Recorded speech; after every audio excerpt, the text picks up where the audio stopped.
বিসমিল্লাহির রহমানির রহিম। স্বাধীনতার সুফল।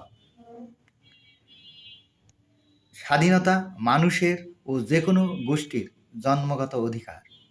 বাংলাদেশ মুক্তিযুদ্ধের মাধ্যমে ৩০ লক্ষ শহীদের বিনিময়ে ১৯৭১ সালের ২৬শে মার্চ স্বাধীনতা অর্জনে সক্ষম হয়েছিল।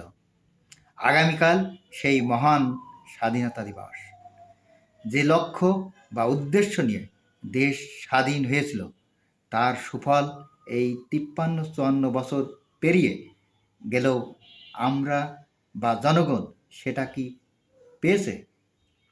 বর্তমানে বৈষম্যহীন, শোষণমুক্ত, অর্থনৈতিক মুক্তি ও দুর্নীতিমুক্ত সমাজ গঠনে কি সক্ষম হয়েছে? এর দায়িত্ব রাষ্ট্র বা রাষ্ট্রের কর্মধারদেরই নিতে হবে। এ ব্যাপারে রাষ্ট্র ও রাষ্ট্রের কর্মধাররা কোনো রকম দায়িত্ব এড়াতে পারেন না। আমরা প্রকৃত অর্থে জনগণের অধিকার কি ফিরাই দিতে সক্ষম হয়েছি? রাষ্ট্র তখন কি জবাব দেবে? কিন্তু সর্বস্তরের মানুষ জবাব দিবে, পেয়েছি। গণতন্ত্রহীনতা, উন্নয়ন নামে পুকুর চুরি, দুর্নীতি, গুম, খুন, রাহাজানি, চাঁদাবাজি ও সার্বিক জীবনে নিরাপত্তাহীনতা পেয়েছি। এটাই কি আমাদের ৫৪ বছরের প্রাপ্তি ছিল? স্বাধীনতা অর্জনের অজুহাতে আমরা একটি ইন্ডিয়ান কলোনিতে পরিণত হয়েছি।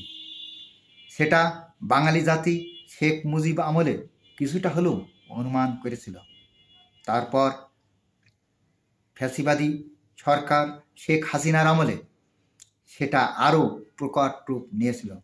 বর্তমানে ভারত সরকার শেখ হাসিনা ও তার দোসরদের আশ্রয়দাতা হিসাবে কোষ্টি পাথরের মতো প্রমাণ করেছে বাংলাদেশ কতটুকু স্বাধীন।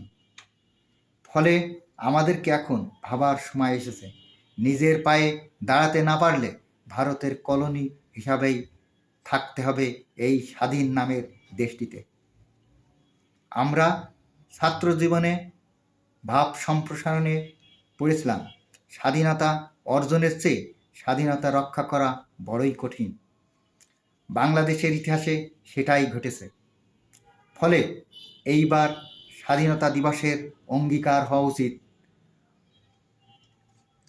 ১ নম্বর, দেশের সার্বভৌমত্ব রক্ষা। ২, সুষ্ঠু ও নিরপেক্ষ গণতান্ত্রিক ব্যবস্থা। ৩, বৈষম্যহীন সমাজ ব্যবস্থা।